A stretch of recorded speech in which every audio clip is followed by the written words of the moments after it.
Grade 12 Economics. Good afternoon. I'm Mr. Mhlongo, and I'm back here with you today on our presentation on economics. Today we are shifting the focus. Remember, this lesson is brought to you by Gauteng Department of Education in collaboration with Saibono Discovery. Our today's lesson has shifted now. We are done with macroeconomics that we were covering over the past few weeks. And today we are moving to economic pursuits. So it is very important for you to know that economic pursuit is a part of paper 1. However, it's not treated the same as macroeconomics because it differs in questioning or the question paper layout or structure. Remember that you were once told that macroeconomics in your paper 1 is your what we call it, question 1 in section A, question 2, half of question 4, and question 5. So your economic pursuit is your question 1, question 3, half of question 4, and question 6. So please join me so that you can see what I have for you in the pocket. These are the lesson objectives that will be achieved during the course of this lesson. So after this lesson, you will be able to discuss in detail export promotion. And then also you'll be able to briefly discuss import substitution. You will then be able to briefly discuss desirable mix or economic integration. And then these are the basic concepts that will assist you to understand this lesson. Firstly, we talk about BRICS. So it's an association of emerging economies consisting of 11 countries now. Initially, we had 5 countries, which was Brazil, Russia, India, China, and South Africa. But now 6 more countries have been added into the group of BRICS. It's no longer like 5 countries like before. So in this situation or in this trade bloc, countries decided to get together so that they can form the sort of economic integration, so that they can improve the exchange of goods and services as well as trade amongst themselves. And then we talk about disinvestment. So disinvestment refers to the withdrawal of capital investment from a company or a country. Whenever you have invested, then you withdraw or take away your money that was invested. We call that a disinvestment. And then embargo. If we talk about embargo or trade embargo, we mean an official state of ban on trade or other activities with a particular country. So in this situation, if we talk about trade embargo, we refer to the ban of some particular product or of a certain country from trading with a particular country. Export promotion. This refers to the policy by the government that aims at supporting local exporters to produce goods and services for the foreign markets. This is done in a form of incentives and subsidies. Free trade. This is the trade that occurs when there have been a removal of trade barriers amongst countries. So when producers and consumers are free to buy goods and services from anywhere in the world without interference of the government, that's when there are no trade barriers that are put in place by the government. So that creates what we call a free trade. Goods can be exported without paying any tariffs, can be imported without having to pay any tariffs.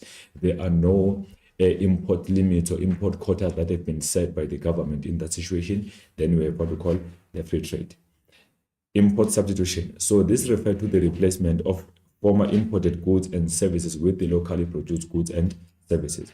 This is when the government puts some restrictions in place or some policies in place to prevent the importation of certain goods and services, or to replace former imported goods with the locally produced goods and services. So goods that were previously imported are replaced with locally produced goods.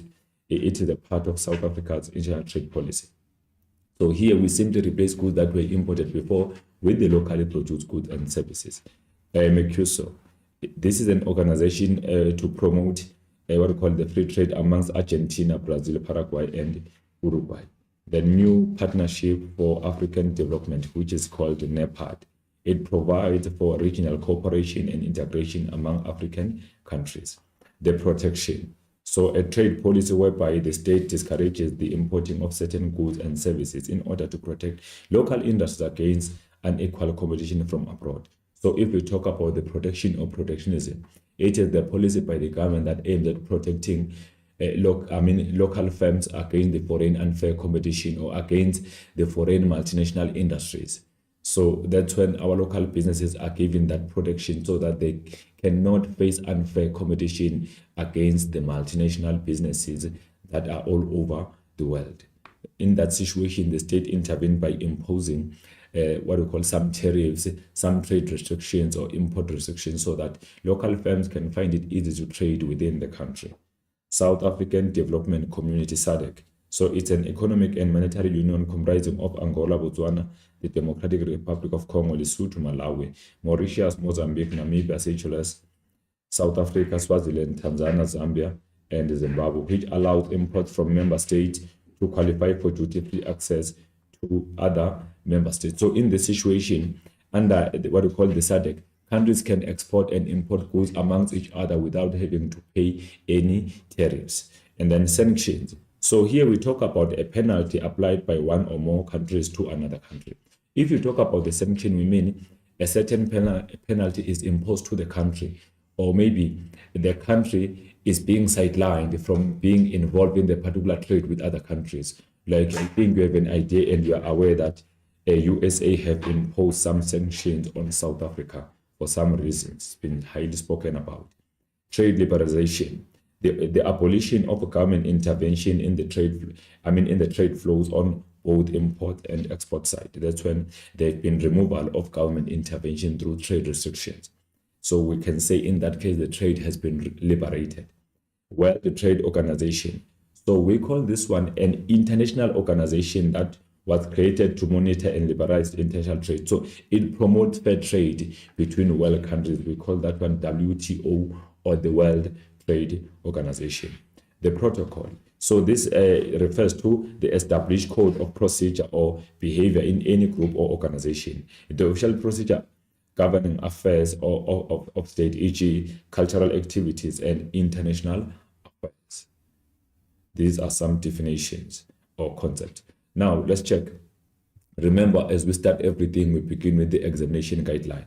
So in this situation, the first thing as we begin with the exam guideline for topic number 8, protectionism and free trade, the main thing that we start with is discussion of protectionism and free trade. So evaluate South Africa's international trade policies and major protocols in terms of the following. So we start with the export promotion. Remember, it's been discussed. So here we say discuss in detail export promotion. So what does that say to you? It tells you that this is an essay. Export promotion is an essay that you can expect in your question 6 as you do your economic pursuits in your paper 1. So in this situation, you will have obviously to define export promotion in your introduction, and then methods to export promotion, which include subsidies and incentives. And then also reasons or advantages. What is good about export promotion? And then disadvantages. Then also the import substitution. So here, remember, I said we discuss. We are all about replacing former imported goods with the locally produced goods and services. So if we talk about the import substitution, it's not an essay. You briefly discuss this one. Maximum can be 10 marks, minimum can be 1 mark. So we must be able to define, give methods, reasons and advantages as well as disadvantages. So for now, this one is not an essay according to the current examination guideline. The protectionism. So today we are not going to touch this one. It will be touched next week, where we will be discussing in detail arguments in favor of protectionism. That talks about industrial development, infant industry, stable wage levels and high standard of living, increased employment, self-sufficiency and strategic industries, prevention of dumping, stable exchange rate and BOP, as well as protection of natural resources. So these ones will be discussed next week on our, next week on our lesson. Remember, next week is a holiday on Friday. We won't have a lesson. Our lesson will be next week. Then also next week, we'll talk about free trade, which is, it's been defined before, where we say it's a trade that occurs where there are no trade restrictions that are put in place between world countries. Consumers and producers are free to export or buy goods anywhere in the world without any state interference. So in that case, we talk about arguments in favor of the free trade, where we refer to specialization, economies of scale, choice, increased welfare, innovation or best practice, as well as international relations. And then also a desirable mix. This one is a content for today. It will be covered today. So in this case, you must be able to briefly discuss the concept desirable mix. Briefly explain desirable mix between import substitution and export promotion, protection and free trade. So here we talk about having to make some trade policies together so that we can be able to discover or to get or obtain the good outcome. Some countries find it very good to start with import substitution over starting with export promotion. Some countries decide to integrate both export promotion and import substitution. That is called a desirable mix. And then they do that because they want to achieve a certain economic objective. Other countries choose to start with protectionism while others start with free trade, but other countries choose to use them both, protectionism and free trade, so that they can have effective trade. So also we must be able to explain trade liberalization and the role of the World Trade Organization as part of globalization, and then briefly discuss the different forms of economic integration. So here we talk about having different countries in one grouping or in one protocol whereby they decide to trade with one another without maybe having to impose tariffs against each other, maybe having to impose common tariffs against non-member countries. At the same time, they decide also to use the same currency, same central bank, same interest rate, etc. So that's what we call the economic integration. So this is the lesson body. We will be talking about export promotion. That will be briefed. That will be detailed discussed right now. Import substitution in brief, we will discuss it. Desirable mix in brief, we will discuss it. So as we begin, what is meant by export promotion? So export promotion refers to the use of subsidies and incentive to support local exporters to produce more goods and services for the global market. So who is involved in the export promotion? So let's check. Firstly, we have the question what that we have defined now. And then who? The government is involved, assisting who? Assisting our local exporting goods and services. If there is an export promotion, the government is the one that imposed this policy in support of local exporters to produce more goods and services for the global market. What is the aim? The aim is to ensure that local firms are very much competitive in the global market. The aim is to achieve export-driven economic growth and development. So if we deal with the export promotion, local firms will be producing goods and services for the global market. Whatever they produce will be sold abroad or will be exported. In that situation, the state intervened by providing some funding to businesses that we call direct subsidies. And then also the state can intervene by providing some indirect subsidies, which do not include cash. Remember, if we talk about the direct subsidy, we refer to cash grant given by the government to exporters to produce more goods and services. In that case, we refer to export subsidies, which are direct. Businesses are given cash in a form of grant or money, where they will be taking that money to fund themselves to produce more goods and services. The aim is to improve the capacity for firms to produce more for the global market. And then if we talk about indirect subsidies, we refer to subsidies that do not include cash, subsidies that do not include government spending. However, there is a certain incentive that is provided by the government. For instance, we talk about the likes of tax rebate. Whenever government have to refund businesses that tax that they have paid, we call that the tax rebate. Tax exemption or tax concession, that's when the business is excluded or exempted from paying a certain amount of tax because maybe it is being supported to produce goods for the global market. We talk about the government surety. That's when the state intervened by forming an agreement between with the exporting business and the commercial bank to be liable for some funds taken by the bank from the commercial bank as a capital or a loan. In case the business maybe is unable to pay the full amount, it will sign an agreement in terms of government surety so that the government will be paying the certain amount of money on behalf of the firm. So the business will be taking a loan or the particular interest rate at the expense of the government for a certain rate of the interest. And then tax concessions, and then tax rebate, etc. And then also we have some incentives that are there to promote exports. In that case, we talk about the cheap freight. That's when our local exporters businesses will be exposed to cheap and affordable transportation of goods and services as they move goods from one country to another in a form of exportation. And then we talk about also business intelligence. That's when the state intervened by giving skill development to our exporters so that they will be fully informed about the global market and be efficient. We talk about marketing and advertising. That's when the state intervenes by providing the support in terms of advertising and marketing our local brands and businesses abroad. In that situation, firms will be paying nothing for advertising, but the government will be responsible to ensure that it pushes South African brands abroad so that they will be well known in the global market.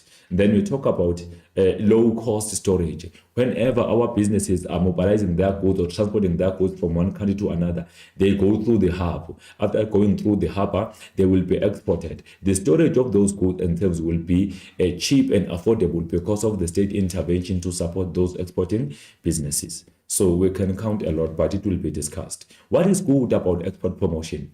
It can lead to mass production. Local firms will find it easy to produce goods in the large productive capacity or in the mass production or large scale production because they are supported by the government to finance their production so that they can produce more goods and services. It can also result to job creation. Remember, as government intervened by supporting local businesses through export promotion subsidies and incentives, that will simply lead to our businesses demanding more labor. As they demand more labor, then local firms, local people will be employed.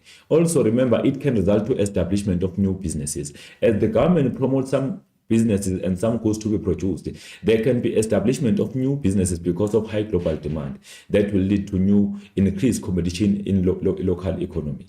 So if we talk about export promotion, we answer these questions. What? That it occurs when or is a policy whereby the state intervened by supporting local exporters to produce more goods and services produce more goods and services into the global market or foreign markets.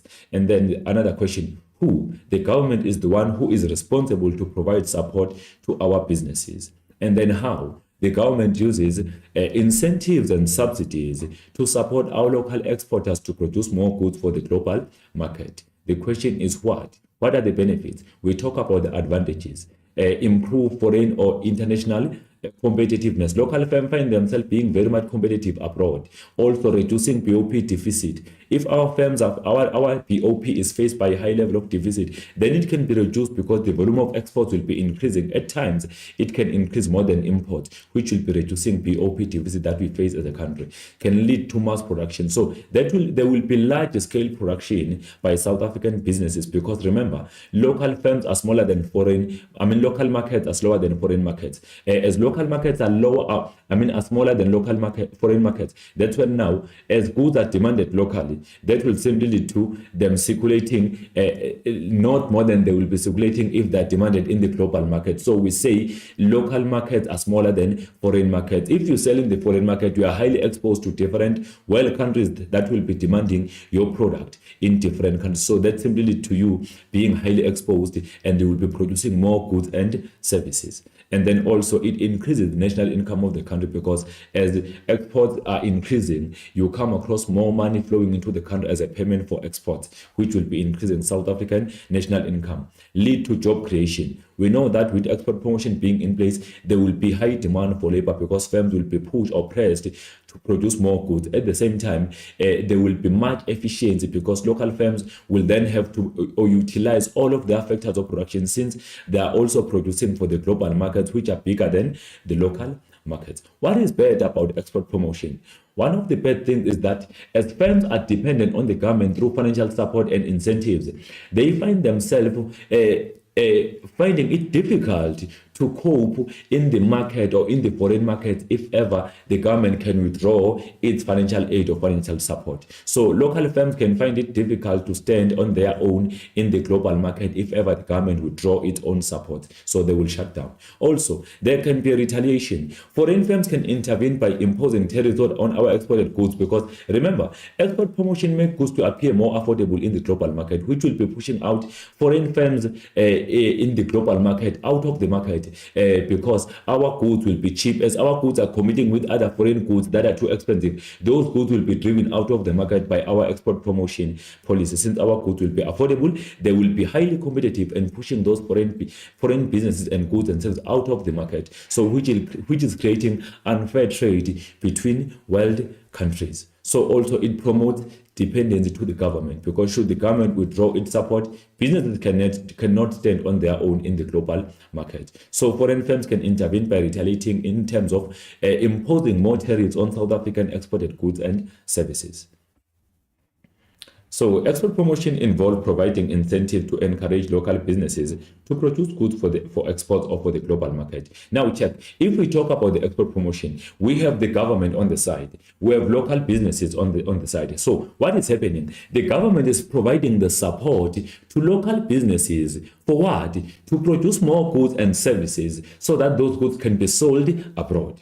So now check, you must put in place the government and put in place local businesses. What is happening? Financial support and non-financial support is given to local business to produce more goods, but not only for local market, for mainly global market. What is the aim? The aim is to achieve export-oriented economic growth. The aim is to earn foreign currencies. The aim is to reduce BOP deficit. The aim is to have mass or large-scale production. The aim is to have also local firms becoming more competitive in the global market.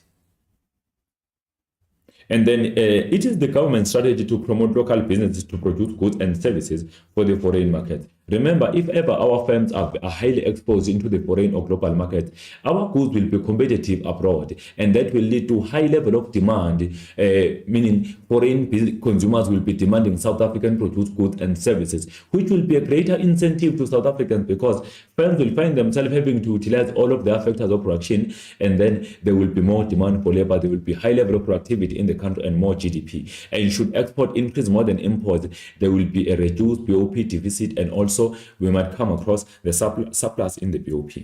Export promotion is outward-looking policy of exports and international competitiveness. So the aim here is to achieve the competitiveness in the global market. Local firms must be very much competitive. Local products must be competitive in the global market. That's why they are financed or supported by the government so that they can improve the level of competitiveness in the foreign markets.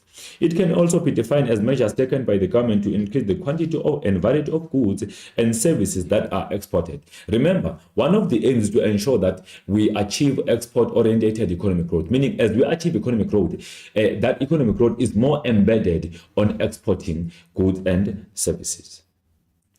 What are the reasons for the export promotion?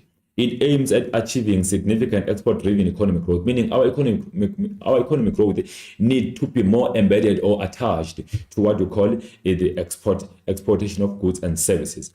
Export promotion policy improve the productive capacity of the country, since it leads to establishment of new industries. Like I mentioned, that if we have export promotion policy, there will be establishment of new businesses because of the increase in the global demand. So that will lead to the increase in demand for labor and reduce unemployment. Large-scale production takes place since export markets are bigger than the local markets. This leads to job creation. Obviously, there will be large-scale production because there will be more global demand. Remember, local markets are smaller than the foreign markets, or foreign markets are bigger than local markets. So if there is more global demand, that will mean then we have to produce more goods and services, and that will lead to more demand for labor and job creation within the country. Mass production leads to lower cost per unit. Local can be competitive in the foreign market. So as businesses will be producing in large quantities, that can lead to them producing more goods at the lower cost per unit, which will make our goods to be mostly competitive in the global market. We continue. The first step towards export-driven growth is to implement policies that encourage the establishment of new industries. If ever we want to ensure that we export goods to the foreign markets, we need to ensure that the policy that we are implementing is supporting the establishment of new industries. Does the export promotion support establishment of new industries? Yes, because should there be global demand increasing, that will mean then there will be a pressure on South Africa to produce more of that particular product or of those goods and services. For that reason, the South African businesses will have to be established, or there will be new business established in South Africa to supply the global market with those goods and services, improving the performance of the manufacturing and service industries. So with the export promotion, our manufacturing sector and service sector will be improved because they will be more efficient and they will be trying to adapt to the new technology so that they will be coping with the global demand. Ensuring the optimal use of resources, especially in refining and processing of natural resources. Local firms will be able to be efficient, meaning they will be using their resources to the optimal level because there will be high level of demand for our locally produced in the foreign markets. Export promotion enlarges the production capacity of the country. If there is export promotion, the goods are highly produced locally for the global market, which will then be increasing our capacity to produce goods and services, because we are not only supplying domestic market, but we are supplying both domestic market and the foreign markets, which becomes an advantage. What are the methods of export promotion? So these are methods or approaches. So in this case, if ever you discuss your essay, you will deal with the definition, approaches, and then advantages as well as disadvantages. You can also put reasons or or advantages. We have direct subsidies. This refers to cash or grant given by the government to local exporters to produce more goods and services for the global market.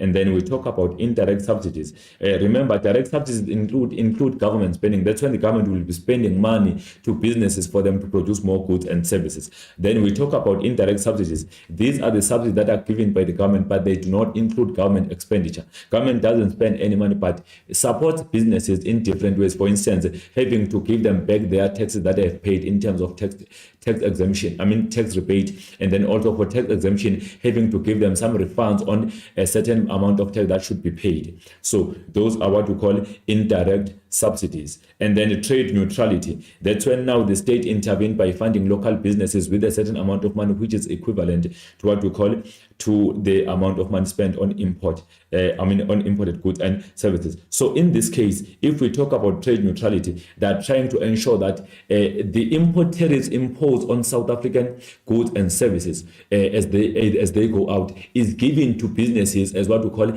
as a refund in a form of trade neutrality. If the business paid tax when it was exporting its goods abroad, that tax is called excise duty, import duty, or import tariff. If it pays that amount, a certain amount of that taxation in the foreign markets, the government will give that particular business the same amount of money as a refund or as a funding, so that it cannot feel the pressure of paying the tariff as it was exporting goods into the global market. Then we talk about incentives. In this situation, we refer to the support that does not include any funding or finance by the government, but then the government will be spending on behalf of the business here. We talk about low cost storage, cheap freight, business intelligence. We also talk about free advisory schemes, marketing and advertising. That's when the state intervened by ensuring that our local exporters are well known abroad, and the government intervened by also collecting information in terms of research and development. It will be doing the research for our local businesses on their target markets and competitors in the global market, so that they will be able to get there and compete freely, having obtained full information. Who pays for that information? The government is responsible to pay for that information and make the provision of the information to our local exporters without having to pay anything for that information. Remember, having to obtain information in the global market about your target market is very expensive. So in that case, the state intervened by obtaining that information on behalf of our local exporting businesses, so that they will be able to find themselves being very much competitive, being very much informed about their competitors and the global market in the foreign country. And then direct subsidies. So in this case, an export subsidy is the payment of to a domestic producer who export their goods to the global market or abroad. And then these measures are described as direct subsidies because they result in government spending. Direct subsidies will always lead to the government spending. So if ever there's a direct subsidy, there is money provided by the government. That's why we say it results to the government spending. Hence we say the direct subsidy can be a cash or grant given by the government to our local exporters to produce more goods for the global market. That has an impact on the government expenditure.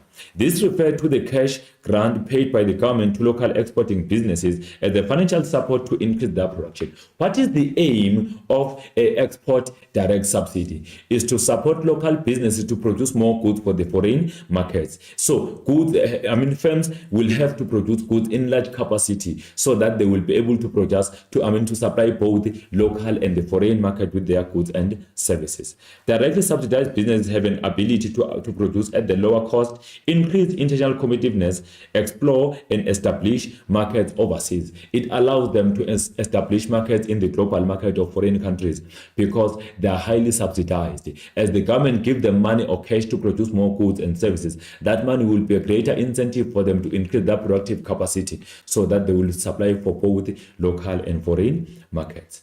Then we talk about indirect subsidies, where we refer to trade rebates. That's when the government intervened by giving back a certain amount of tax that have been paid by our businesses. That's when we talk about the company tax or business tax. As our businesses are paying company tax to the government, even if they're exporting, government can refund them, can give them a certain amount of money as a part of tax rebate. Maybe the business pays 28% of taxation, then the government will refund them 8%. In that case, we talk about the tax rebate. And then tax exemption or tax concession. That's when some businesses are excluded from paying tax. They are then exempted from paying a taxation. We call that a tax exemption.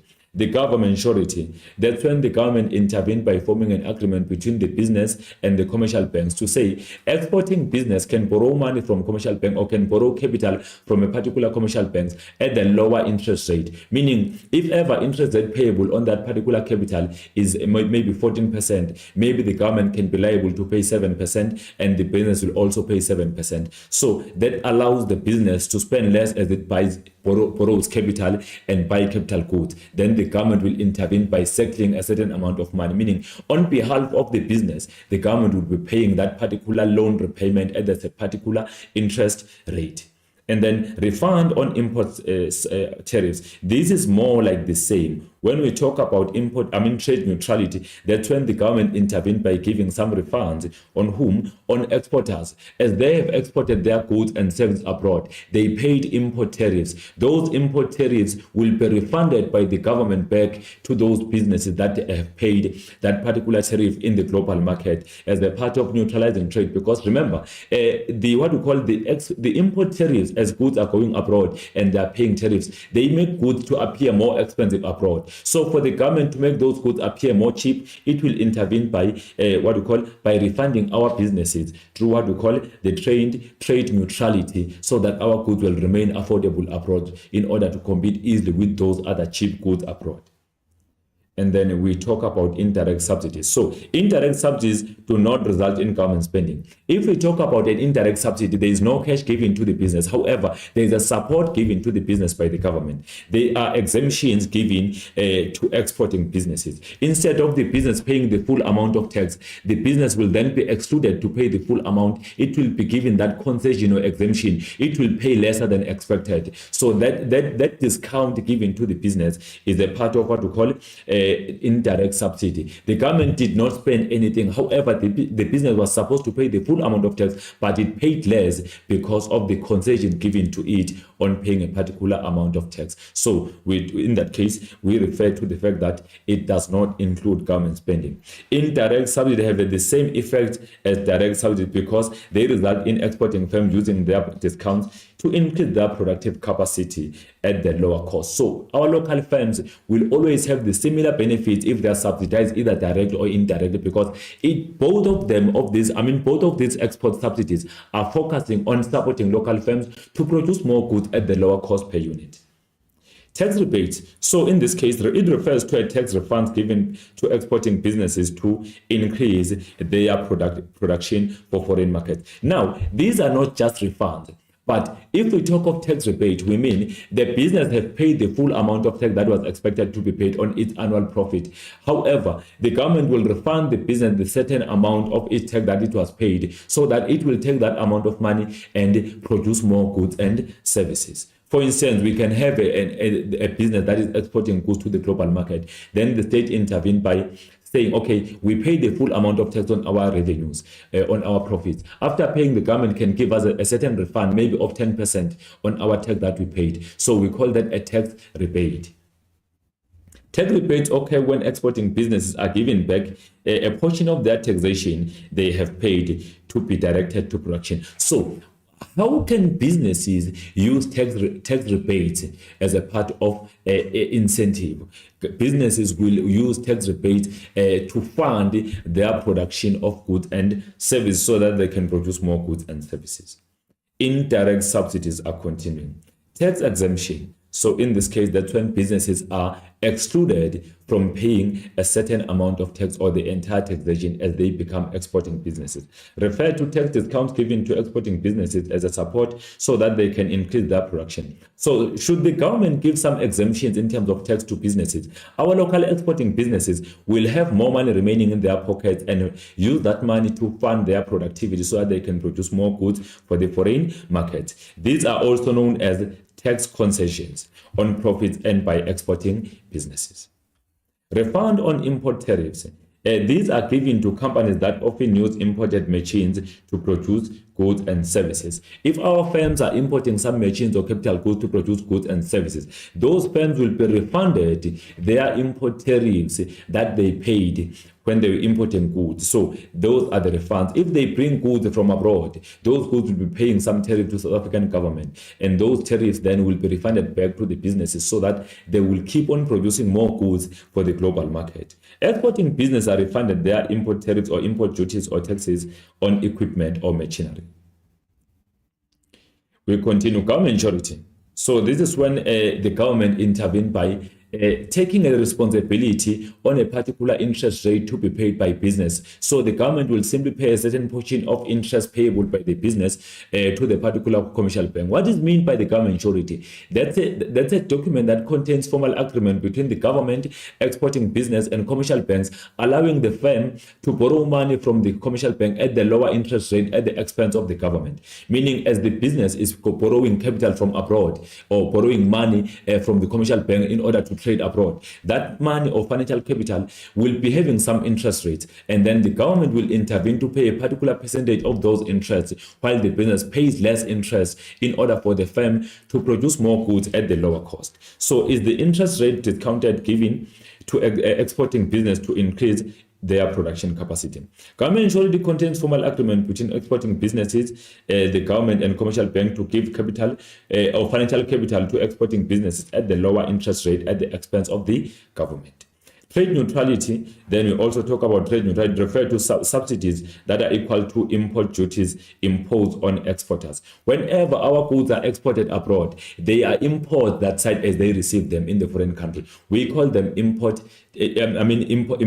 So they pay import duties in that particular country. Then what will the government do? The government will be providing the subsidy that is equal to the import duty paid by the business when it was sending its goods abroad. So if ever the business paid maybe 50,000 as an import tariff, if it was exporting goods abroad, that the same 50,000 rand will be refunded by the government to neutralize trade, trying to make goods not to appear expensive abroad, but to appear affordable for the firms abroad to become more competitive. Trade neutrality subsidies are paid by the government to local exporters. Local exporters receive that money, which is equivalent to what we call to import duties paid by businesses when they're exporting their goods and services abroad. Trade neutrality produces cost and increases the productive capacity. Should the state intervene by providing subsidies as a part of trade neutrality? Remember, those subsidies are equal to the import duties or tariffs or taxes paid by exporting businesses abroad. If our businesses are exporting goods, they will be paying import tariffs abroad, and those tariffs then, as they are paid abroad by our local businesses, what is going to happen? They will then be refunded those tariffs by our domestic government as a part of or as a way of neutralizing the trade, trying to ensure that goods are not becoming too expensive abroad. Then we talk about incentives. Incentives are given to exporting companies to encourage them to export larger portion of their production to the to the foreign markets. So the government provides some incentive or non-financial support to businesses to produce more goods for the global market, because the aim here is to ensure that we have a larger quantity of goods produced locally and sold abroad, so that we can reduce BOP deficit, we can earn more foreign currency, we can be competitive and be well known abroad. Then we can also have a high level of productive capacity. Then there can also be more job creation. The purpose of incentive is to improve produces efficiency in international markets. So the aim is to ensure that local firms or domestic firms are very much competitive and efficient as they produce goods for the foreign markets. Incentives enable or allow exporters to export the greater volume of domestic goods, thereby increasing economic growth. So we know that as businesses are given incentive to export, that will be allowing them to produce more goods for the global market, which will allow our goods to increase to the highest quantity as they are sold into the global market, meaning it increased the volume of exported goods from South Africa to foreign countries. So the Export Market and Investment Assistance EMIA program was formed by the government to promote promote export of South African product and encourage foreign investment. So EMIA was formed by the government to ensure that it support exported goods from South Africa to the global market, also attracting more foreign investments. Which are those incentives? We talk about free advisory schemes whereby the government intervene by giving those free advices and training to our exporters to produce more goods and be more competitive in the global market. Business intelligence is more of the same as free advisory scheme, because that's when entrepreneurs are given free training by the government or business seminars and workshops by the government, so that they will be able to be well equipped for the global competition. Cheap freight, that's when our local exporters will be given a chance to export their goods or transport their goods at the lower cost than expected at the expense of the government. Instead of paying the full amount of transport, they will be discounted. They will be transporting their goods at the lower cost, or we call this one the low transport cost or cheap freight. Low cost storage. In this case, we talk about our business giving an opportunity to keep their goods on the storage that are costing less or relatively less compared to those that are not supported through export promotion. That allows our local businesses to produce more with the amount of money they were supposed to pay as they were storing their goods for the global market. Marketing and advertising. In this case, we talk about the government intervening by ensuring that it promotes local products abroad, free of charge, without for local producers to pay more amount of money for the marketing. That's when our goods are highly advertised abroad on behalf of local firms by the government, so that they will be well known abroad and become competitive. Also, still on this, we talk about market research and development. That's when the state intervened by obtaining information on the global market for local firms, so that when they reach the foreign market, they are fully informed about their competitors, about their target market, so that also about the business environment, so that they become competitive in the foreign market. So the government, through the Department of Trade, Industry and Competition, pay for all of these benefits extended to exporters. It is the responsibility of the government through the Department of Trade, Industry and Competition. Information on export market is made available to exporting businesses free of charge. That's when we talk about market research and development. So that's when the government intervened by being involved in researching activities whereby it obtain information on competitors for the local exporters businesses to the global market. If ever our firm is the exporter supported through export promotion, that's when the state now intervene by obtaining adequate information through research and development from those firms, so that local firms can have enough information about the foreign markets, about also business environment, about their target market. Then they will be very competitive as they reach the global market. We continue. Research with regard to new markets is conducted on behalf of local exporters, so that they can be effective. That's what I've mentioned, that the government intervened by conducting some research on behalf of our local exporting business, so that they will be able to be well informed about their global competitors in order to be more competitive abroad. Concessions on transport, we call these ones what we call the cheap freight. The charges from interior to harbors, for example, are given to exporters to ease or to relax the transport cost burden. So that's when the state intervened by allowing businesses to pay less for the transportation of their goods within and outside the harbor, so that they will be able to reduce the cost burden for exported goods.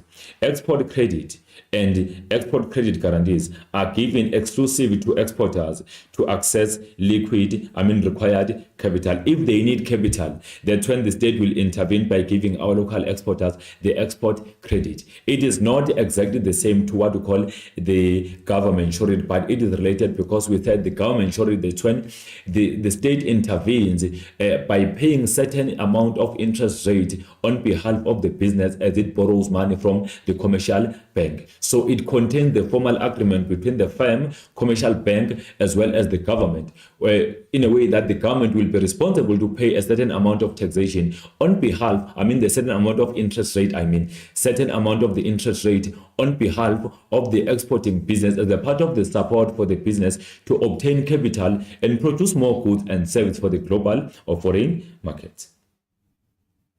What is good about export promotion? Expansion into the foreign market. We know that local firms can easily expand into the global market because of the export promotion. Decrease unemployment. If ever we have export promotion policy, there will be more demand for labor because new firms will be established and there will be more global demand on our locally produced goods and services as they are exported abroad, which will be resulting to more demand for labor. Reduces prices. As our firms will be producing in mass production or large-scale production, prices will be reduced for local firms. On local firms, which will be benefiting also local consumers.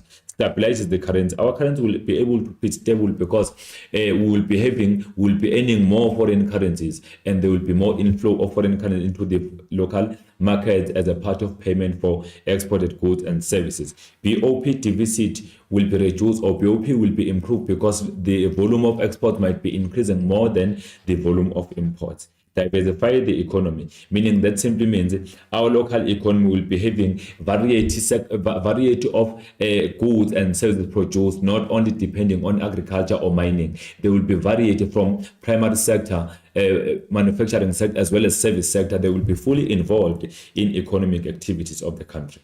Let's check. Remember here we discuss expansion into the international markets. So internal markets are bigger than what we call local markets. Remember, as we export goods to the foreign markets, we are selling into different world countries. We are not only selling to South Africa. That's why we say foreign markets are bigger than local markets. And then export promotion enables producers to produce large output to supply large international markets. So with the export promotion, local firms will be producing goods in large quantities to supply the global market. This creates opportunity for economies of scale. So there will be economies of scale, which means goods will be produced at the large quantities, lower cost, and be sold at the lower cost. Mass production will also occur. Firms will end up specializing because they are supplying this particular product that maybe is limited in the global market, and division of labor. Producers are then empowered to optimize their utilization of resources or factory production to become more competitive in the global market. This allows our local exporters to be more efficient as they produce goods because they have to supply the entire world market, which will mean then there will be more global demand over only local demand. And then we continue. Decrease unemployment and increase employment. Obviously, this will lead to more demand for labor because more firms will be established. The increase in productive capacity for the country increases the demand for labor. Firms will be demanding more workers to work because there will be more goods demanded to be produced in the local market for the global market. Increased employment as a mechanism to poverty alleviation. So there will be more jobs being created. High employment creates an opportunity for government to earn more tax revenues on income and consumer spending to make provision for public goods and services as well as other redistribution. Reduces prices. So the larger market sizes promote economies of scale, which reduces prices of goods and services. Since firms will be producing in large quantities, that will be reducing prices because as they produce a large quantity, it can even lead to economies of scale. This increases the standard of living because the volume of goods consumers can buy there's a high volume with less income spent by consumers. And the foreign currency. So export promotion and the foreign currency for the country. The increase in the volume of export increased the inflow of foreign currencies as an injection to the South African economy, which is positive, by the way, for the economy. This increased the value of domestic currency as foreign currencies are exchanged to the rand. Then we continue with advantage. Improve the country's balance of payments. Obviously, a high level of export reduces the trade deficit on the current account as more goods are exported while less goods are imported. This reduces the country's BOP deficit and resolve the issue of balance of payment disequilibrium. Then we continue. Diversify a country's economy. Export promotion results to variety of goods produced by the local producers as they expand. So they don't only depend in one industry, they depend in all industries in the economy to produce variety of goods and services. New businesses can be established as they attract attracted by the government incentives. So government incentives are very much important because they attract the establishment of new business into the global market. To local markets so that they can sell goods to the global market. Variety of goods and services are produced within the local economy, and this can result to the country's economy being diversified. What is bad about export promotion?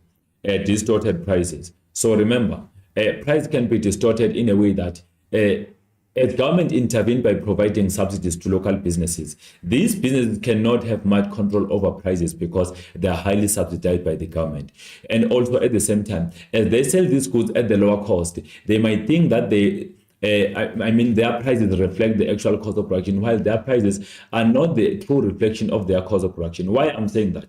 I'm saying that because these incentives and support given to them were not charged by the government to them, on them, but they simply received the support without being billed by the state. So the government did pay on behalf of them as it was giving them those incentives which are not billed by the government. In that case, as they charge lower price, they think they're making a profit while they're making absolutely a loss due to the fact that they are not considering subsidies and incentive given to them when they charge prices. They think they're making a profit while they're not even making a profit due to the fact that a lot of money was spent by the government under indirect subsidies and incentives as it was trying to support local exporters to be competitive in the global market. So prices become distorted. There will be price wars. How? If ever our goods are highly supported through export promotion in the global market, foreign firms can intervene by imposing tariffs on our exported goods and services, which will be leading to the price wars. You saw it happened between China and USA, where USA imposed more tariffs on Chinese imports, and China also retaliated by imposing more tariffs on those goods imported by US to China. Local exported goods can be regarded as dumping. Remember, our export can also be seen as product of dumping abroad because they will be too cheap than the actual cost of production, which will be driving out foreign firms in the global market due to the fact that they will be competing with cheap imports from South Africa. Then local firms cannot compete in the open market. So our local firms can find it very difficult to compete in the open market where there is no government intervention. Should the government intervene? Should the government withdraw or remove its financial aid to local exporters? Inefficient production. And then let's check increasing tariffs and quotas. Then let's check they are being discussed. Disadvantages: prices are distorted. Prices of a product that are not true reflection of cost of production. Subsidies and incentives given to producers make goods appear cheaper than they are in case there are no subsidies. Prices play an important role in determining the demand and supply in the market economy. The state intervention on pricing results to less profits earned by the business. The government intervenes based on subsidies and incentive offered to ensure international relations than profit. Remember, the government intervened to ensure that our local firms are competitive abroad. Also, there is a good international relations between countries. So should the business be willing to charge a higher cost or higher price for their goods, the state can intervene and control them to say, no, you can't charge more price or higher price because I'm the one who supported you through what you call and through incentives. So in that case, business find themselves having less control or less say over prices because of the state intervention to promote international relations. And then price wars. So export promotion promotes unfair competition in foreign competitors if foreign competitors are not subsidized by their government. Should our exports be subsidized? At times, we compete with other goods that are not subsidized. That will be creating unfair competition. This drives foreign producers out of the market. As they are driven out of the market, they will be intervening by also imposing more tariffs on South African imported or exported goods. Price wars can occur and result to fewer variety of goods being made available for consumers. And then we continue. Local export can be seen as dumping. Dumping occurs when firms sell its goods in a foreign country at the lower price than in the domestic market, and then the cost of production. This enables the firm to gain market control or market share and push their competitors out of the market. And then also it can be against the spirit of provisions of the World Trade Organization because it promotes fair trade between world countries. South African export can be seen as dumping in foreign markets and be restricted through high tariffs and discourage the demand for those goods because they will appear more expensive in the global market. Local firms cannot compete in the open market. So with more dependence on the government support, local firms cannot compete in the global market if ever subsidies and incentives are removed by the government. If the government withdraws its subsidies, these firms cannot survive in the open market, in the open market competition, and as a result, they will be forced out of the market, or they will be shutting down because there are no more subsidies and financial support by the government to support them to produce goods for the global market. They cannot stand on the actual cost of production if all benefits offered by the government have been withdrawn or removed. Inefficient production. So producers who receive incentive from the government lose creativity and innovation. They often fail to cut their costs and producing efficiently. This creates producers complacency and at the expense of the consumer. And then we continue, increase in tariffs and quotas. Cheap subsidized imports for which their prices cannot be met by local producers can result to retaliation. Governments can retaliate by imposing more tariffs and quotas on South African exports to make them expensive so that they won't be highly demanded abroad. This erodes the spirit of World Trade Organization and the free trade, which is to ensure the fair trade between countries. And then remember, if we talk about the export promotion, there is a business and there is a government. What is happening here? The business has been formed to produce goods and services. Then the government tried to lay or attract them through financial support in terms of direct export subsidies, indirect export subsidies, and incentives. So by giving them those incentives, these businesses will be taking an opportunity to produce more goods, not only for the local market, but even for the global market. It focuses on producing more goods for the global market. What is it that the government is trying to achieve? It is trying to achieve improved BOP by reducing BOP deficit, also improved domestic currency as compared to other currencies, improved competitiveness of local firms abroad, improving local brand in the foreign markets. So, and then what are the benefits of firms? Firms will be benefiting through the fact that they will be able to produce more goods and services and sell them abroad to earn more profits. They will be highly known in the global market because the state will intervene by doing marketing and advertising, obtaining information on their behalf, which enables them to achieve as much as possible profits from the foreign market, so they will be able to expand in the global market. What about import substitution? Here we replace former imported goods with the locally produced goods and services. So import substitution is a part of South Africa's international trade policy.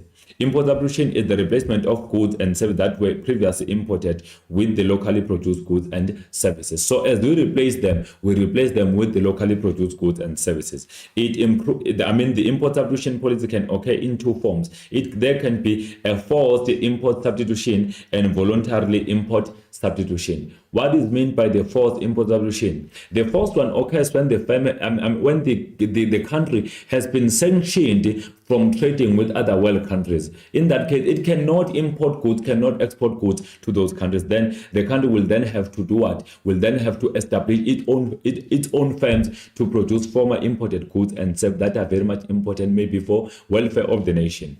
Also, a voluntarily import substitution. That's when the country decides on its own will to produce former imported goods and services and replace them with the locally produced goods and services. So a forced import substitution occurs when the country is forced to produce certain goods on its own because it has been sanctioned or excluded to take part in the foreign trade.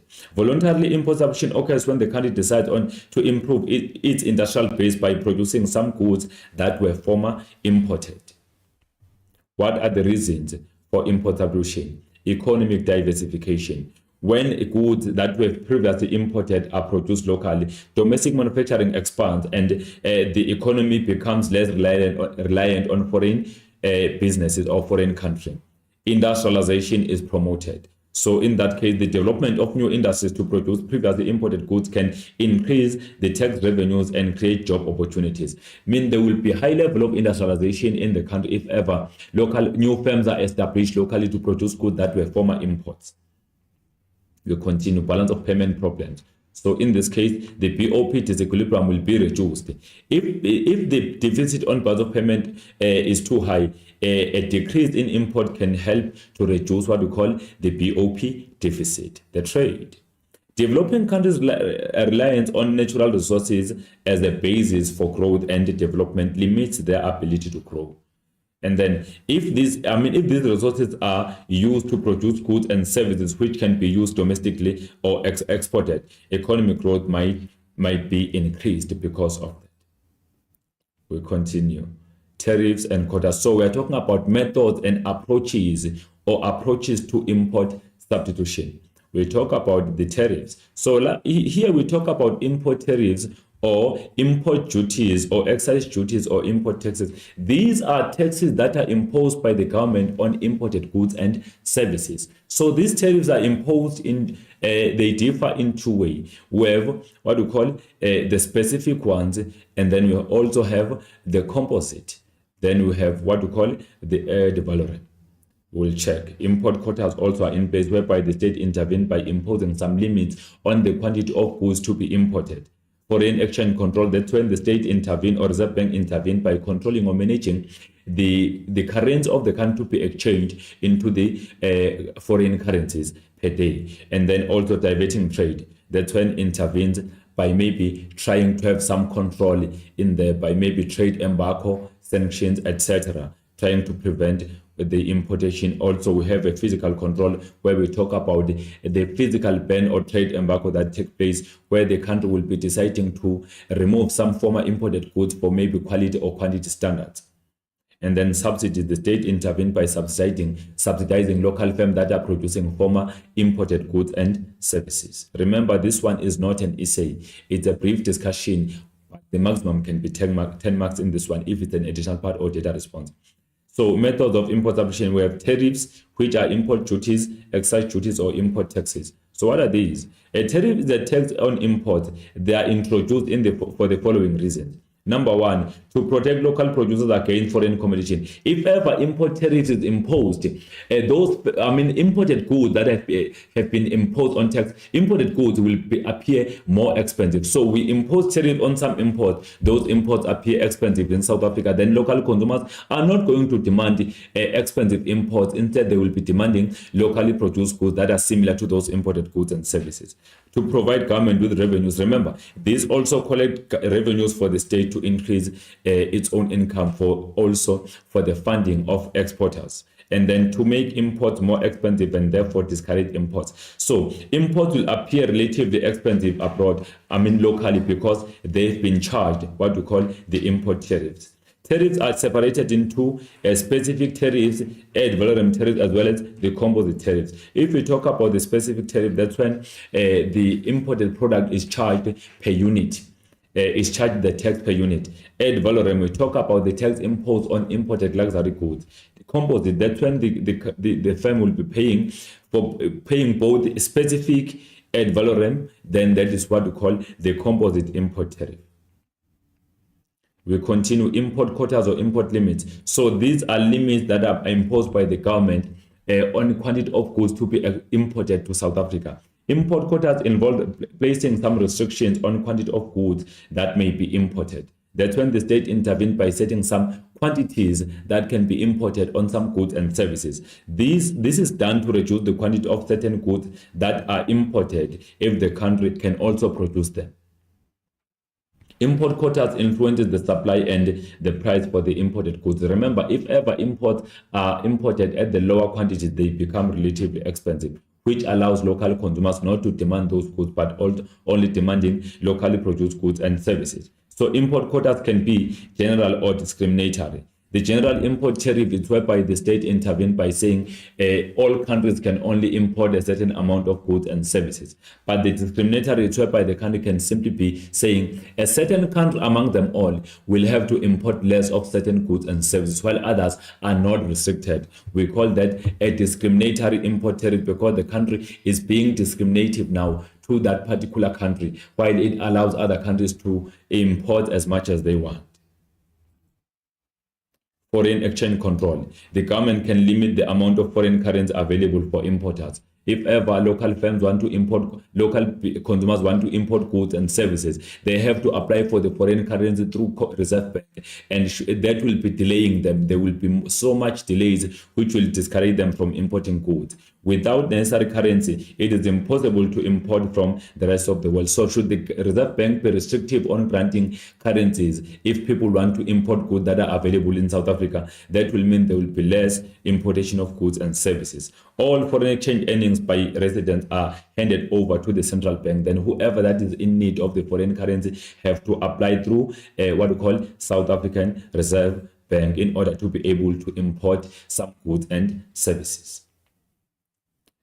Diverted trade or diverting trade. So diverting trade refers to measures taken to make it difficult for importers to import goods, which include import deposits. So for the country or for the importer to import some specific goods and services, there must be a deposit that must be paid in prior or in advance, which will be discouraging for them to import. Government requires importers of a certain goods to make a cash deposit equal to the fixed percentage of the value of the good to be imported.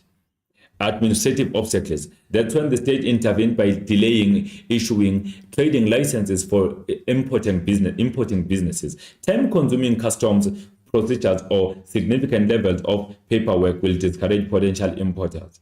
These include certificate delays, delay on issuing traveling documents, delay on trading licenses. So these are called administrative obstacles that are done by our government purposefully so that there will be less goods imported. We continue. Diverting trade. And then quality standards. That's when the state intervened by setting high quality standards on goods to be imported, but those standards are not qualifying or are not implemented on locally produced goods and services. They only implemented on on imported goods and services. To make it difficult for any quantity of goods to enter the country, there will be high quality standards set by the government on goods to be imported. So government can impose high quality standards that could deter potential importers. These include the health and safety standard, environmental standard, and patents and copyright. So if we talk about the health and safety standard, that's when the state intervened by ensuring that those imported goods must not be harmful to the society. At the same time, those goods must not be harmful into the environment. At the same time, the state simply set some patents or copyright so that those goods cannot be imported, because it gives a right to the specific local producer instead of allowing foreign firms to produce those goods and services. These standards act as a protective measure to domestic producers, but local producers are exempted from them. They don't qualify for what we call local producers. They only qualify for importers so that they won't be importing high volume of goods and services. Imports are required to meet those predetermined standards to be approved into the local market. For those goods to enter South African market, they need to meet those standards that have been set by the government, like the quality standards, and then also health standards, also environmental standards, etc. They must meet them in order those goods to be imported. Should they not meet those standards, they won't be imported into the local market. Then local consumers will be demanding the locally produced goods and services. And then physical control. So in this case, we talk about the trade embargo or complete ban of some goods and services from other countries. So a complete ban or trade embargo is imposed on imported goods of certain goods from a particular country. So this might be because of they are harmful in the society or they are of poor quality, so they can be banned completely, not be allowed to enter that foreign market. When certain products are banned, they forfeit legibility in that particular country. They won't be allowed to enter the country. So they are completely banned to enter in that particular country. So our local firms cannot simply export those goods. Foreign firms cannot simply import those goods into the local market because they've been banned because they are harmful in the society or they are of the poor quality. What is good about import substitution? Increased employment opportunities. Remember, if we substitute imports, there will be establishment of new firms to produce former imported goods and services. So that will be resulting to more productive capacity locally and also more demand for labor. Improved countries' balance of payment. Since imports are blocked through restrictions, there will be less goods being imported and more goods are exported. That will be reducing BOP deficit. And then also promote countries' independence.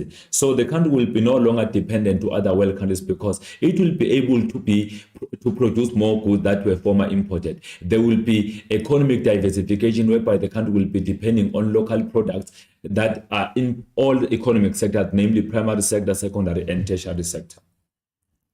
And then we continue. Increase consumer choice and economic diversity. Then local consumers benefit from variety of choices from goods and services produced locally. The local economy can be independent, which promotes the country's self-sufficiency and economic diversity. Result in new business being established. Obviously, there will be new firms established because of import substitution. Since goods are prevented from entering the country, those businesses that are producing same goods will be established, which will be leading to more firms being made available in South African economy. Easy to implement. So tariffs and quotas are easy to and effective ways to implementing import control measures. They also ensure that local production and growth are not compromised. And then we talk about what is bad about import substitution. Emerging economies cannot afford to decrease imports of certain goods. We know that developing countries cannot afford to substitute some goods because they don't have enough capacity to produce them.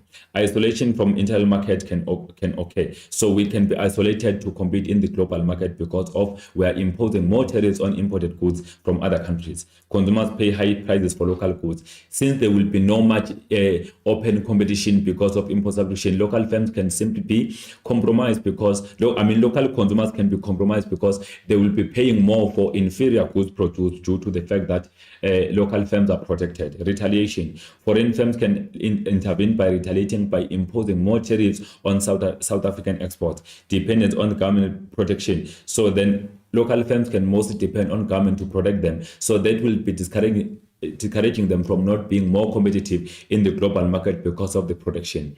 Competition decrease. There will be less competition in South African economy because foreign firms will be discouraged from importing their goods and services. Inefficient production. Goods will be of poor quality because they are no longer facing high level of competition. Unsuitable technology. Local firms are not having enough technology, so it will be difficult for them to substitute some goods because they depend on the foreign market for the supply. High total cost. Our firms will then be producing at the higher cost per unit, which will be leading to these economies of scale. Then we check them. Emerging economies cannot afford to decrease the import. So South Africa is a country that is very much poor in the capital, so it cannot be able to produce some goods and services because of lack of capital. Therefore, some of the imports cannot be substituted. A country lack capital resources reduces country's lack capital resources reduces our ability to produce certain consumer goods and services. So it does not necessarily lead to overall reduction of imports. So to manufacture consumer goods, we import capital goods from other countries. It is going to take many years before we would be able to produce luxury goods. Therefore, we don't have capital goods, so we cannot substitute some imported goods and services. Isolation from the global market. Local business might be isolated from the foreign market competition because they are protected by their government. It can result to them being unable to compete internationally because the foreign firms will be retaliating by blocking them from entering their own countries. Consumers pay high prices for the local goods. Local produced goods may be more expensive than imported goods as local business might not be very efficient due to lack of competition. This might compromise the quality of goods locally and as compared to the imported goods and services. And then we continue. Retaliation. So countries can retaliate by imposing more tariff on South African exports. Retaliation might also include physical bans and sanctions on some goods from South Africa. And then this can also increase the scarcity of some basic goods, some basic capital goods, as the country might be excluded from competing internationally because of sanctions. We continue. Dependence on government. So local firms might not be able to compete in the open market where there is no government intervention because there are too much attack on the government for the protection. Should they have to compete in the market openly without government intervention, they will find themselves being less competitive. This might lead to local consumers buying poor quality and deficient products from the local market because there is less competition. And then we move to the desirable mix, where we talk about using both the export promotion and the import substitution. So import substitution and export promotion should not be seen as opposites, because they focus on achieving the same objective of improving local production and also selling those goods either locally and abroad. Many industrialized countries started out by protecting their domestic industries and then applied export-oriented policies only after considerable length of time. So import substitution can lead to export promotion. How can that happen? Some countries were not successful in starting with import substitution. They moved to export promotion. Remember, it can be difficult to implement import substitution because you depend on those countries too for capital goods. So should you implement import substitution, foreign firms can import some, can retaliate by imposing more tariffs on your exported goods, which will make it more difficult. The best thing is to impose or to implement export promotion by supporting your local exporters to produce more goods for the foreign market. Then later, when you see that you are growing globally, you impose import substitution on goods that you feel like you don't need them to be produced abroad because your firms as a country can also be able to produce them. Then you substitute those goods by producing them locally. And then we continue. Import substitution and export promotion continues. Some other developing countries may also benefit from focusing on export promotion instead of import substitution. A dual strategy of combining both import substitution as well as export promotion is also possible. It is true, though, that recently those countries focusing on export promotion outperform countries that are focused on import substitution, because as you substitute those imported goods and services, actually we are trying to support some of the goods produced locally, but it does not have much sound compared to the export promotion. Starting with the export promotion will be growing your businesses locally higher than when you support them through import substitution. Protectionism and free trade.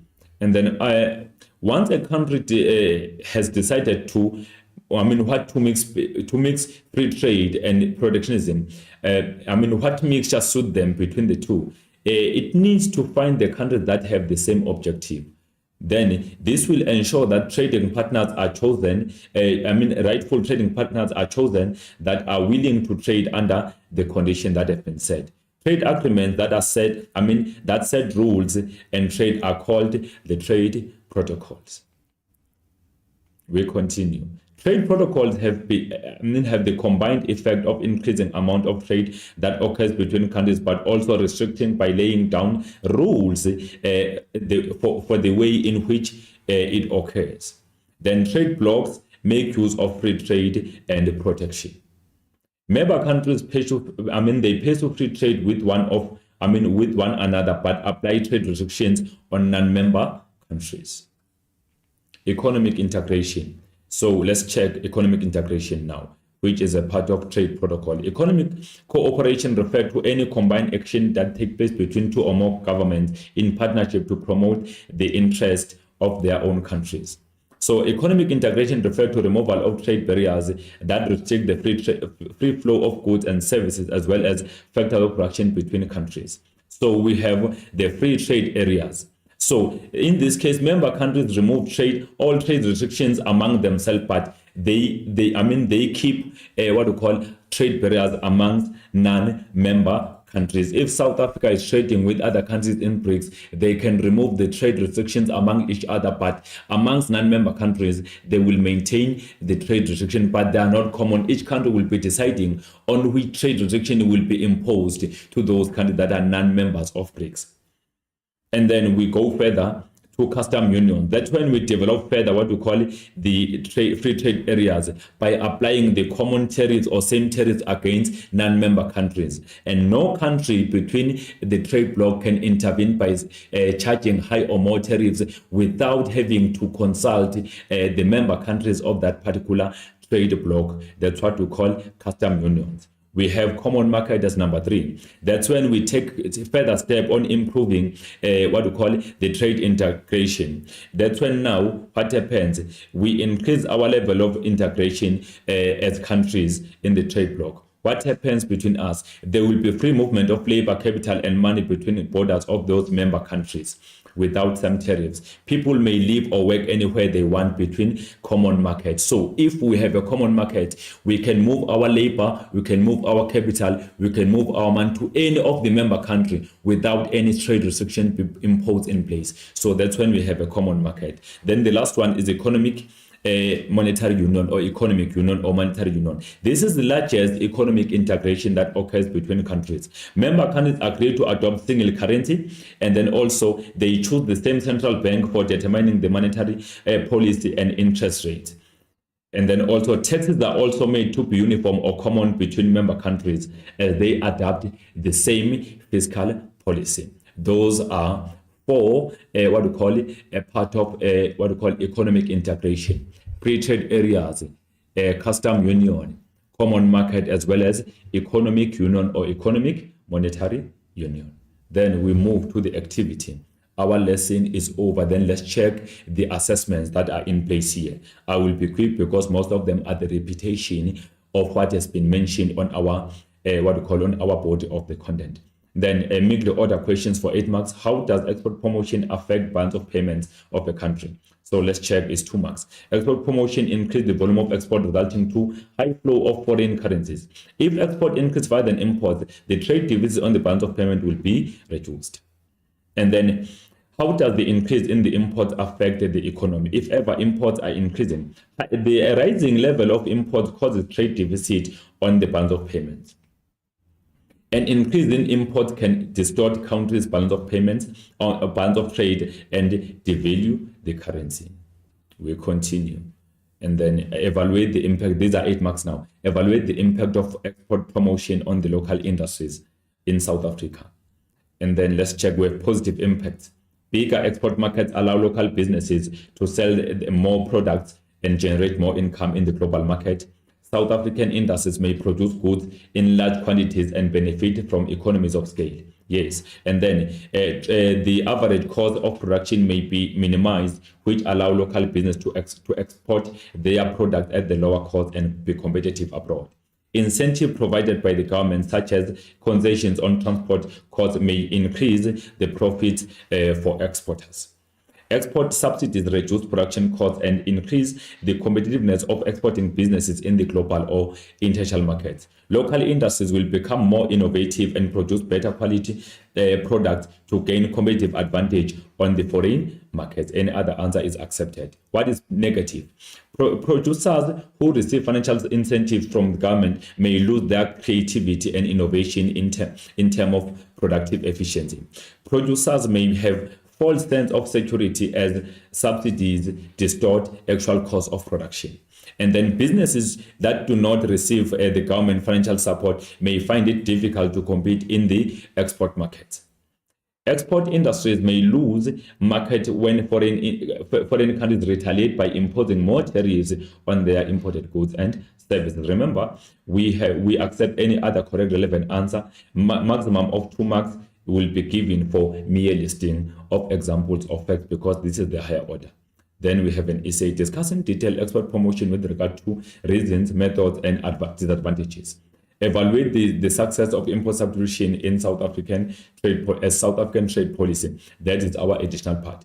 Then where do we start? With introduction. We believe that you are already informed about the essay structure. Then introduction. Export promotion is defined as the use of incentive and subsidies to encourage manufacturers to increase their productive capacity to sell in the foreign market. And then 2 marks maximum. Any other introduction that is correct is accepted. Then reasons for export promotion. The country achieves significant export-led economic growth, and then export promotion enlarges production capacity of the country caused by the greater foreign demand. And then also export markets are much bigger than local markets. Local goods may be highly demanded abroad, resulting to improved efficiency by local firms. And then large production units create more job opportunities, increase economic activities and economic growth. And then we continue. It leads to lower retail prices because of high production and the lower cost per unit. What are the methods now or approaches? Incentives. The government supplies information to on export market in order to stimulate exports or exporters. Other examples are research on new markets, concession on transport charges, as well as export credit that are given to our exporters. And then free advisory schemes and business intelligence are given to exporting businesses to improve their efficiency in the global market. And then we continue. Subsidies, incentives which encourage businesses or exporters to increase their amount of goods produced for the global market. And then it includes the likes of direct subsidies and indirect subsidies. Direct subsidies, these are cash payments to exporters, such as as support to decrease their cost of production. They can be part of cash or grant. Indirect subsidies, refunds on import tariffs and general tax rebates that are given back by the government to businesses so that they can produce more goods and services. Remember, direct subsidies result to the government expenditure, but indirect do not result to the government expenditure. Then trade neutrality. Subsidies equal to the size of import duties that are paid are given by the government to our local exporters so that they will find it more easy to produce goods and services. Remember, these subsidies, they paid import tariffs on importing their capital goods. Now they are supported with the same amount of money as a part of trade neutrality. And then neutrality can be achieved through trade liberalization. Disadvantages, lack of competition. So whenever we are involved in export promotion, incentive and subsidies reduce what we call prices, forcing competitors who may be able to create sustainable, suitable and profitable businesses out of the market. Remember, those that are not subsidized by their government, they will find it difficult to compete with South African businesses if they are highly subsidized. So that will be minimizing competition and creating unfair competition. Total potential trade is therefore reduced with subsidies rather than without subsidies. And then increased tariffs and quotas. Other countries may retaliate by imposing more tariffs and quotas when similar goods are sold domestically below their real cost of production.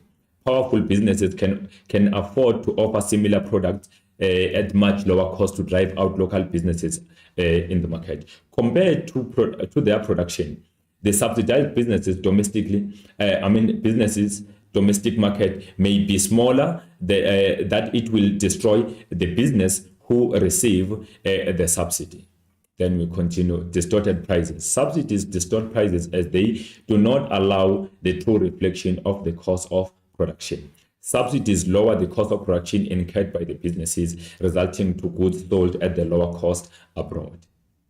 Local subsidized businesses may not stand in an open market where there is no government intervention, meaning should the government intervene by withdrawing its incentives and support, local business will find it difficult to compete abroad. Protection of labor-intensive industries. Then developed countries often maintain high levels of effective protection for their industries that produce labor-intensive goods in which developing countries already have or can achieve competitive advantage. Export promotion results in protection of labor-intensive industries by developed countries. Any other response is accepted in this situation, but ensure that if you write this essay, you write it in point form and discuss in detail. 26 marks maximally for the main part. Let's look at the additional part. Evaluate the success of import substitution as South African trade policy. How successful? So it's been successful by promoting initiation and growth of local industries. Remember, it allows the growth of local or domestic industries because they can be established to produce former imported goods and services. And the protection that is given to them can allow them to expand locally, even though they cannot expand abroad. Creating gap for investment within domestic boundaries, redirecting resources to the production of goods and services, leading to formation of new industries.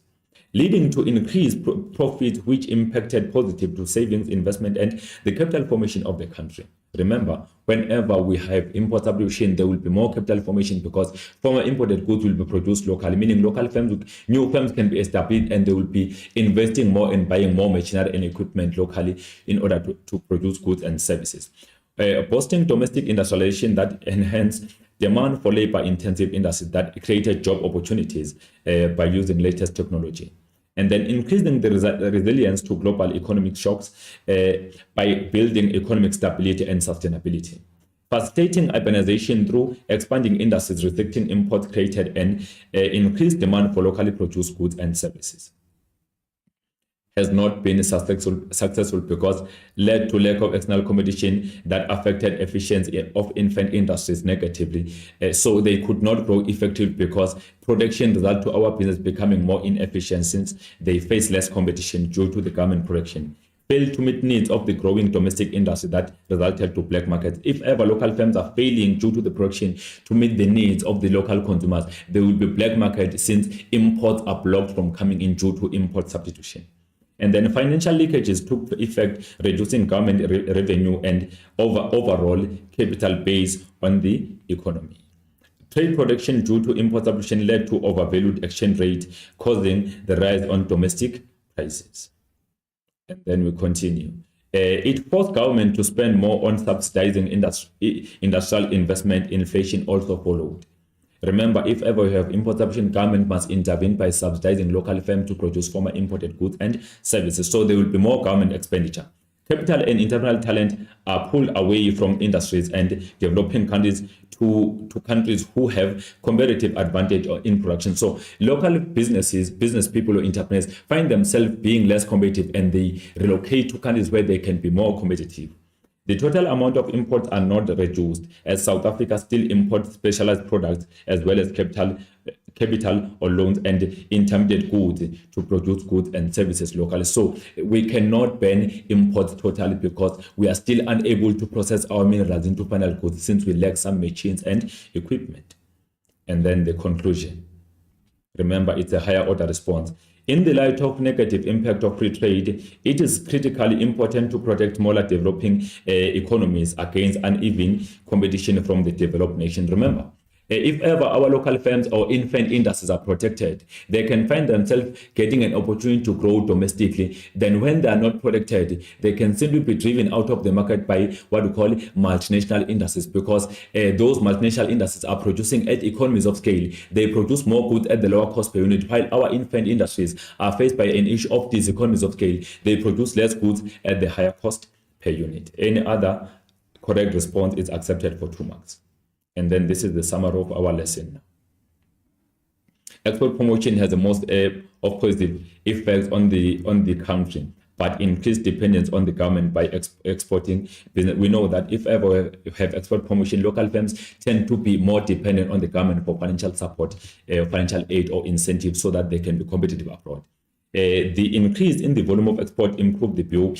So we know that Banzopen will be improved if ever our exports are increasing more than imports. Import substitution is a good starting point for most of countries as it results to establishment of new businesses. However, not all imports can be replaced due to unavailability of technological resources as well as capital in developing countries. Economic integration improve attempt to globalization. If ever countries can integrate with one another, work with one another, that can result to the removal of tariffs and quotas, which will then be leading to globalization. And then our next lesson will be based on, then our just-in-time date will be 28th of March 2025, and then it will be 14 to 15:30, and then topic protectionism and free trade will be continuing with our protectionism and the free trade.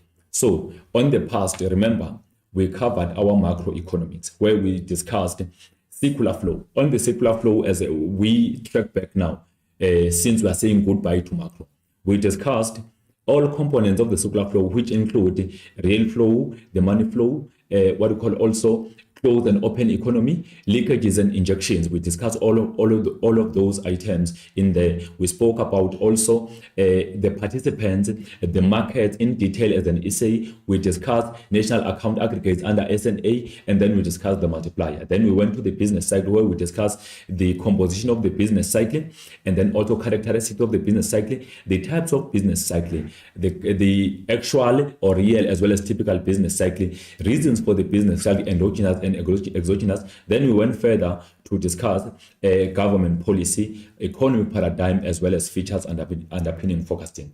Then after, We went through public sector, where we discussed public sector necessity, the composition, reasons for poor public sector provisioning. Went further to discuss public sector objectives. Then we discussed the likes of the budgets. Then we discussed also the fiscal policy with its effects and characteristics. We drew effect curve to discuss incentives and disincentives. Also, we discussed in the likes of tax evasion and tax avoidance, relation between tax rate and tax revenues. We went further to discuss reasons for the public sector failure, linking them to poor provisioning. Then we discussed effects of the public sector failure.